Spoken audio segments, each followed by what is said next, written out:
ಪಿತನ ಸುತನ ಪವಿತ್ರಾತ್ಮ ನಾಮದಲ್ಲಿ ಆಮೇಲೆ ಪರಿಶುದ್ಧಾತ್ಮರಿ ಬನ್ನಿರಿ, ನಮ್ಮ ಮನೋನೇತ್ರಗಳನ್ನು ನಮ್ಮ ಆತ್ಮಗಳನ್ನು ತೆರೆಯಿರಿ.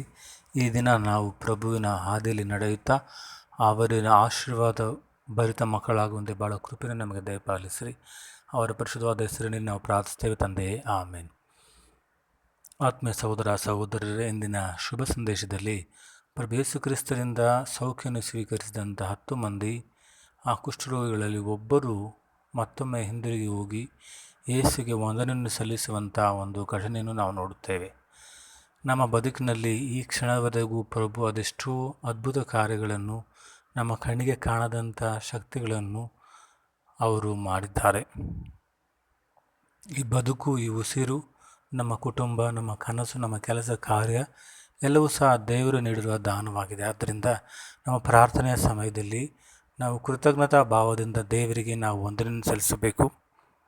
ಈ ಉಸಿರು, ಈ ಜೀವ, ಈ ದೇಹ, ಈ ಆತ್ಮ ಮತ್ತು ನಮ್ಮ ಕನಸು, ನಮ್ಮ ಮನಸ್ಸುಗಳೆಲ್ಲದಕ್ಕೂ ದೇವರೇ ನಮ್ಮ ಮೂಲಾಧಾರವಾಗಿದ್ದಾರೆ. ಆದ್ದರಿಂದ ದೇವರಿಗೆ ನಾವು ಕೃತಜ್ಞತೆಯಿಂದ ಬದುಕುವುದಕ್ಕೆ ವಿನಃ ನಾವು ದೇವರ ದಾನವನ್ನು ಸ್ವೀಕರಿಸಿ ನಾವು ದೇವರನ್ನು ಮರೆಯಬಾರದು.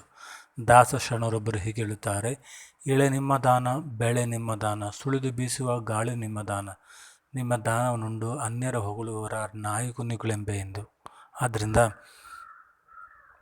ಪ್ರತಿ ಕ್ಷಣದಲ್ಲಿಯೂ ನಮ್ಮನ್ನು ತಮ್ಮ ಕೃಪೆಯಲ್ಲಿ ಆವರಿಸಿ ಮುಂದುವರಿಸುತ್ತಾ ಆಶೀರ್ವದಿಸುತ್ತಾ ಬಂದಿರುವ ಪ್ರಭುವಿಗೆ ನಾವು ನಮ್ಮನ್ನೇ ಸಮರ್ಪಿಸಿ, ಈ ದಿನದಲ್ಲಿ ಮುಂಬರುವ ದಿನಗಳಲ್ಲಿಯೂ ದೇವರ ಮಹಿಮಾ ಕೃಪೆಯನ್ನು ಅರಿತು ಕೃತಜ್ಞತೆಯಿಂದ ವಂದನಾಪೂರ್ವಕ ಭಾವದಿಂದ ನಾವು ದೇವರಿಗೆ ಬದುಕುವ ಮಕ್ಕಳಾಗುವಂತೆ ನಾವು ಪ್ರಭುವಿನಲ್ಲಿ ಪ್ರಾರ್ಥಿಸೋಣ.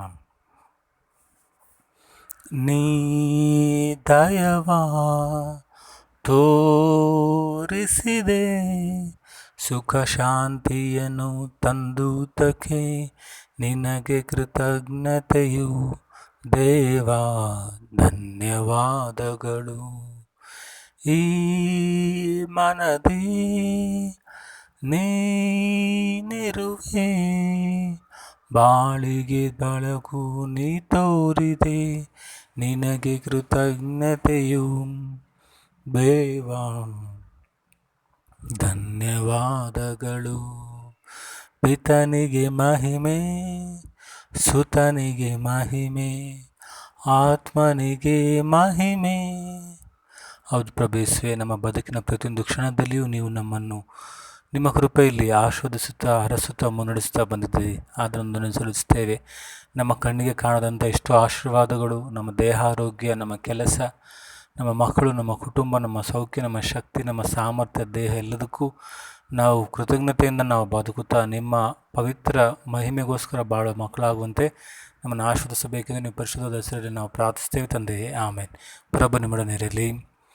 ಸರ್ವಶಕ್ತ ದೇವರಾದ ಪಿತಾ, ಸುತ್ತ ಮತ್ತು ಪವಿತ್ರಾತ್ಮರು ನಿಮ್ಮನ್ನು ಆಶೀರ್ವದಿಸಲಿ. ಆಮೇಲೆ.